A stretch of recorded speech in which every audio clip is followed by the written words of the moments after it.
The following program is a West Tennessee PBS special presentation made possible through the generous financial support of viewers like you. Please visit westtnpbs.org and make a donation today so that we can continue to make local programs like this possible. Thank you.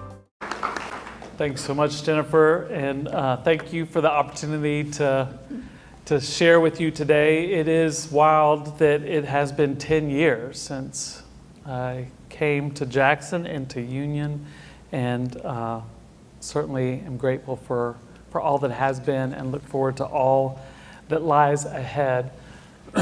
It's important to me each time I begin that I begin with our mission, because that's our why. Our mission at Union is to provide Christ-centered education that promotes excellence and character development in service to church and society. When I was with you about this time last year, we had just celebrated our 200th anniversary, and that was a great celebration. I appreciate so many of you celebrating with us, and even more, I appreciate your supporting Union through all of our 201 now plus years. I was on the radio a couple of weeks ago with Frankie Lax, and toward the end of the show, he asked, "What do you think Union contributes to the community?"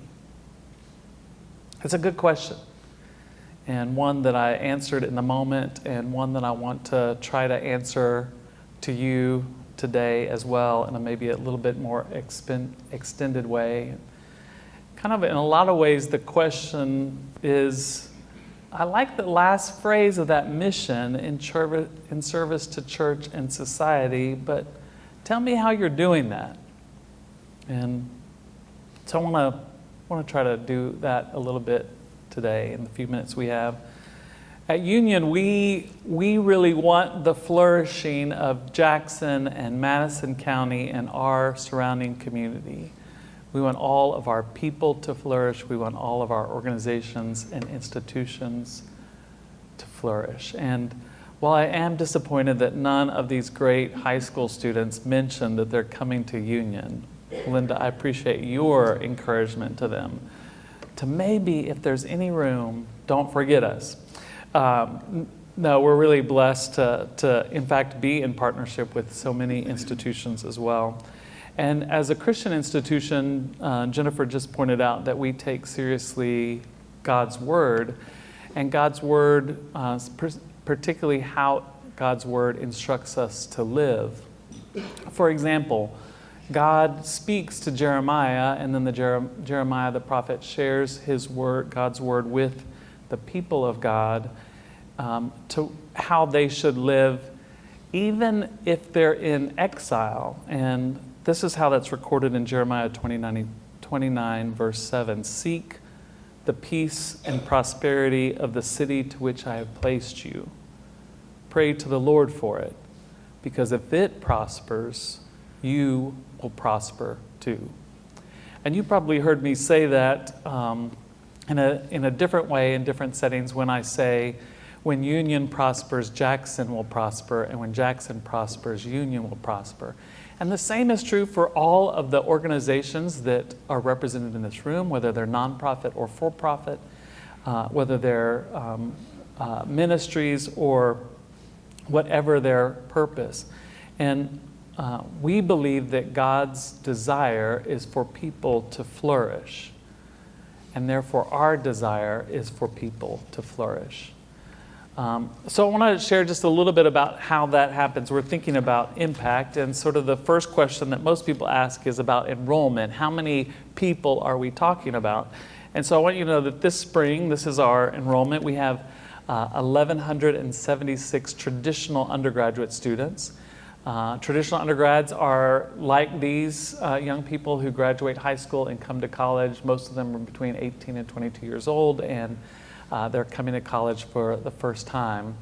We also have a number of non-traditional undergraduate programs, people who have some college. You probably have read news stories about this. There are 14 million people in the United States who have some college but never finished a degree of any type, and so we try to help those people complete their educational journey. We have 610 of them, and then we have 735 this spring in graduate programs. And I want you to know that 70% of these students are from the great state of Tennessee. And we have almost every county in Tennessee represented. We have 44 states of the United States represented, and we have 33 countries from around the globe represented in this figure. And just over the last 12 months, we've had 3,357 different students enrolled at Union. So obviously we graduate people, that's the point. And so they come and they go, and sometimes they stay, which we also like. But again, just as important to us as who we attract to Union is who we send out from Union. Over the last 12 months, we've awarded 814 degrees. I think there are a few people in this room who have Union degrees. Would you guys raise your hand so we can see you? Look at all those Union degrees. Thank you. Awesome. And I also want you to know how important this is to us. We talk about retention rates, and Union seeks to do really well on this. And I don't have cash for the brag jar, but 97% of the students who were eligible to return to Union this year returned to Union, which is an excellent retention rate. And we also graduate our students. 71% of our students graduate. And just so you know, sort of for comparison, in Tennessee, there are only 5 universities who have a graduation rate at or above 70%. And just for clarity about those are Vanderbilt, Rhodes, Sewanee, University of the South, Baptist University of Health Sciences, and Union. So again, Union is a place where students come and they succeed and they graduate. So we do have a lot of students. We also have a lot of staff. We have slightly over 450 full-time employees and another 400 part-time employees at the university. And so we're one of the major employers of Jackson-Madison County. We're grateful for that. But we also think about, as employees, how we can contribute to society and to church. And so hopefully you see and know a lot of Union employees in various capacities in the organizations where you serve and the churches where you're worshiping together. And our annual budget at Union is right over $92 million. And of course, those of you who know more about economics know how that kind of money is turned over in a community a number of times and impacts the community. So with over 3,300 students, about 900 employees, and a $92 million annual budget, certainly we could agree that the economic impact of Union is significant. And we also attract a lot of people to Jackson. We have lots of visitors that come and spend time in our restaurants and hotels, and I know our Convention and Visitors Bureau is excited about that. We have parents who come and visit their kids, which the kids seem to like as well. We've got a lot of prospective students that come. We've got people coming for athletic events, cultural and educational events. And so the economic impact is important even in that way. But we also want to add to the community. And in that way, we want to be a talent attractor to Union. So a lot of these students who come from other places, we want to get them to end up staying in Jackson. For example, I see Tina here. We work on making sure that we've got a lot of these nurses we're graduating, continuing to work in the hospital. And every time I see JR, he says, I want every nurse you're producing. And I say, we're producing them as fast as we can. And they have good jobs here. And we want to engage the community and offer things to the community. And so I want to just point out to you that I'm going to say a lot of things, but probably the best thing to remember is if you're ever wondering maybe what's available on campus, uu.edu/events is the best place to find those things. It's got a full calendar, but it's also got special events that are happening. For example, you can come to athletic events at Union free of charge. You don't have to pay anything to come to an athletic event. In fact, I'm going to invite you tomorrow night. The number 5 team in the country is playing in our Fred DeLay gym at 5:30 p.m. They happen to be the Union Lady Bulldogs, number 5 in the country. We're playing Lee University.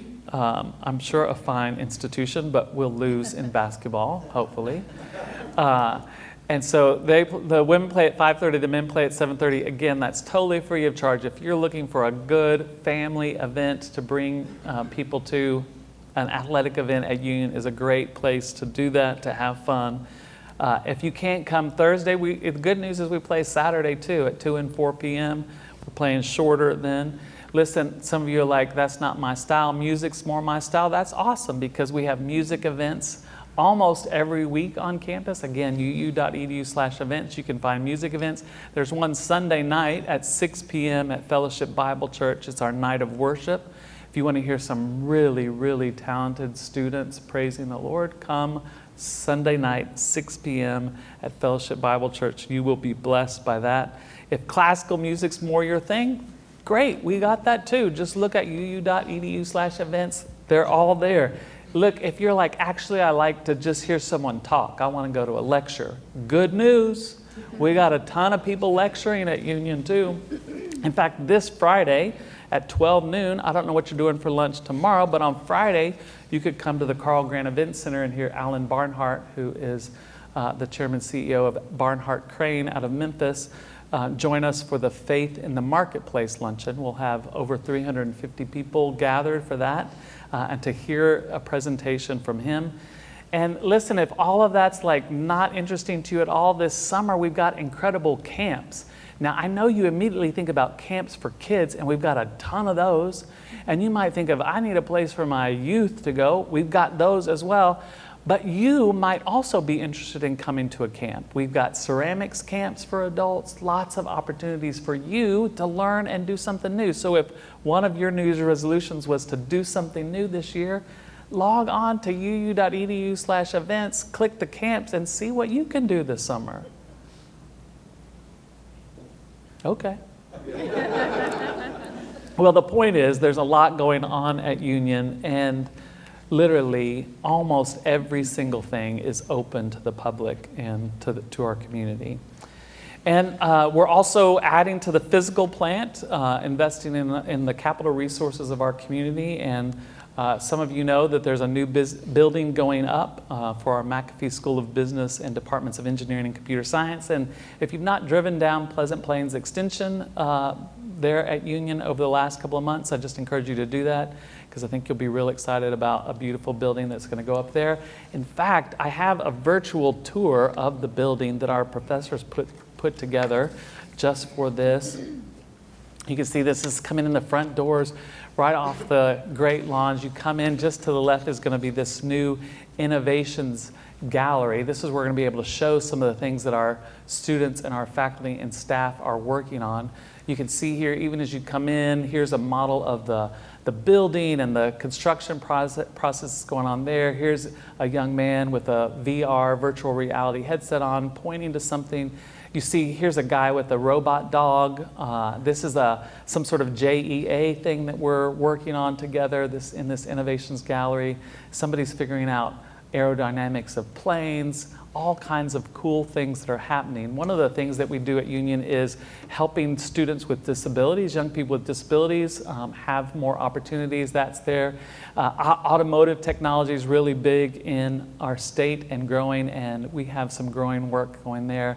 So anyway, this whole place is designed to be an innovations hub, to gather both engineering, computer science, and business together. This is our analytics lab. We're going to have a couple of Bloomberg terminals, and we have students who work on projects where we invest funds. Even for TVA has a challenge for college students. That's going to be in there.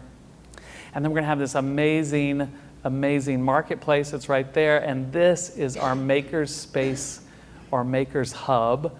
that's going to be incredible opportunities for people to make things and create things and learn things. You see them working there on some sort of turbine.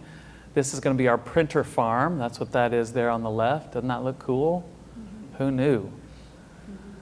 Mm-hmm. You can see there's different things for students. And again, we have a lot of 3D printing camps and other camps where people in the community will be using this as well. The workstations for people.